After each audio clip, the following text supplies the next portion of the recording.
Pemirsa, apa kabar? Sejonathan membawakan warta berita PTS tanggal 13 Desember. Organisasi Nirlaba PMA 140 bekerja sama dengan pihak rumah sakit dalam meluncurkan pedoman perawatan demensia bagi pengasuh migran. Materi pengajaran tersedia dalam 4 bahasa meliputi Mandarin, Indonesia, Filipina, dan Vietnam agar perawat migran dapat mempelajari pengetahuan perawatan dengan menggunakan bahasa ibu masing-masing guna meningkatkan kualitas perawatan. Memperkenalkan demensia dalam bahasa Indonesia dan mengumpulkan informasi tentang interaksi dengan penderitanya. Ini adalah pedoman perawatan demensia bagi pengasuh migran yang diluncurkan organisasi Nirlaba PMA 140. Saat ini, 1 dari 5 pasien demensia di Taiwan dirawat PMA, dan PMA telah menjadi sumber daya manusia penting dalam sistem perawatan jangka panjang di Taiwan. Namun, mereka sering menghadapi kendala bahasa, sehingga sulit memberikan perawatan optimal. Pada 2024, jumlah penderita demensia usia 65 tahun ke atas di Taiwan telah mencapai 320.000 orang dan diperkirakan akan meningkat menjadi 470.000 pada 2031. Menurut dokter, saat ini Taiwan masih kekurangan sumber pendidikan yang lengkap untuk membimbing PMA terkait cara merawat lansia bergejala demensia. Oleh karena itu, bahan ini dirancang untuk membantu PMA agar lebih mengenal demensia. 第一个部分当然是他的这个基本的对失智症的认识，去了解失智症。那第二个部分可能我们就会谈到沟通技巧。第三个我们其实也关注这个移工的心理的这个稳定。Materi perawatan ini tersedia dalam 4 bahasa, Mandarin, Indonesia, Vietnam, dan Filipina. Bahan ini menyediakan informasi perawatan dan dukungan psikologis bagi perawat migran. Selain itu, 140 juga telah meluncurkan video pengajaran daring 2 bahasa gratis untuk membantu perawat dari berbagai latar belakang bahasa meningkatkan kemampuan mereka dalam merawat keluarga dengan pasien demensia. Akibat dampak berkelanjutan angin monsun timur laut, suhu di wilayah utara, timur laut, dan pulau luar akan beralih dingin mulai malam ini. Masa udara dingin kontinental akan bergerak ke selatan pada hari Sabtu dan suhu di seluruh Taiwan akan menukik tajam, terutama pada hari Minggu pagi dengan suhu terendah mencapai di bawah 10 derajat Celcius. Berhubung uap air pada hari Senin mendatang sangat cukup, peluang turunnya salju perdana di area pegunungan juga relatif tinggi. CWA menyampaikan masa udara dingin ini akan membuat Taiwan dingin selama 3 hari mulai Sabtu hingga Senin depan. Mulai tanggal 15 Minggu malam hingga dini hari Senin depan, uap air yang mencukupi ditambah faktor suhu rendah berpeluang mendatangkan salju di area pegunungan di atas 3.000 meter. Suhu diperkirakan akan kembali menghangat pada Selasa depan. Namun mulai Rabu tanggal 18, 2 masa udara dingin lainnya diperkirakan akan bergerak ke arah selatan dan tidak tertutup kemungkinan bahwa suhu rendah saat itu akan berlanjut hingga tanggal 22. Baru-baru ini warga mengeluh bahwa stasiun kereta api Taichung menjadi pangkalan berkumpul para PMA setiap akhir pekan. Juga merupakan tempat lalu lalang para gelandangan sehingga mengakibatkan lingkungan sekitarnya kotor dan dipenuhi sampah. Menanggapi hal ini, Biro Perlindungan Kota Taichung mengatakan akan meningkatkan upaya pembersihan. Sampah minuman dan makanan dibiarkan begitu saja di lantai. Citra stasiun kereta api Taichung tercoreng akibat lingkungan kotor dan berantakan, baik di lantai 2 maupun 1. Masyarakat mengkritik pernah melihat orang buang sampah sembarangan dan kurangnya kesadaran sosial.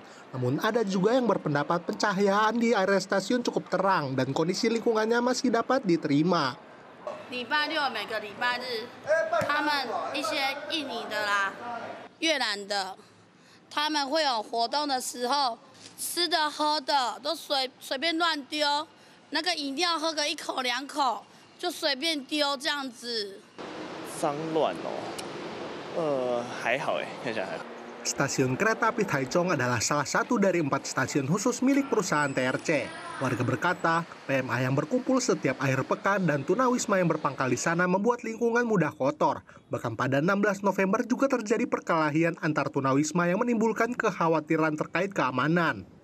Area stasiun tidak memiliki tempat sampah yang terlihat jelas. Hanya ada beberapa kantong sampah yang diletakkan di sudut, tanpa papan petunjuk atau petugas yang mengarahkan.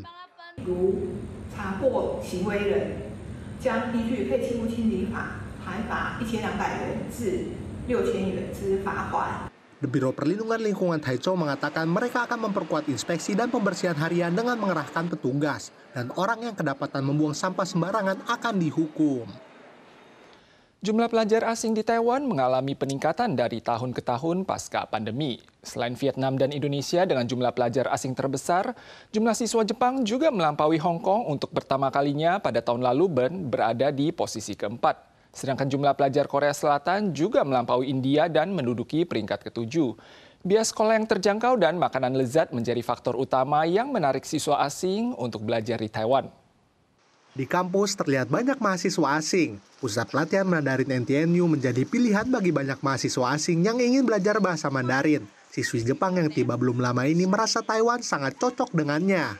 食べ物も美味しくて人も優しくて沖縄台湾似てるそういうの好きです。 Jumlah mahasiswa Jepang yang belajar bahasa Mandarin dalam program jangka pendek NTNU mencapai 600-700 orang, sementara dari Korea Selatan hampir 600 orang. Pasca pandemi memang ada beberapa perubahan.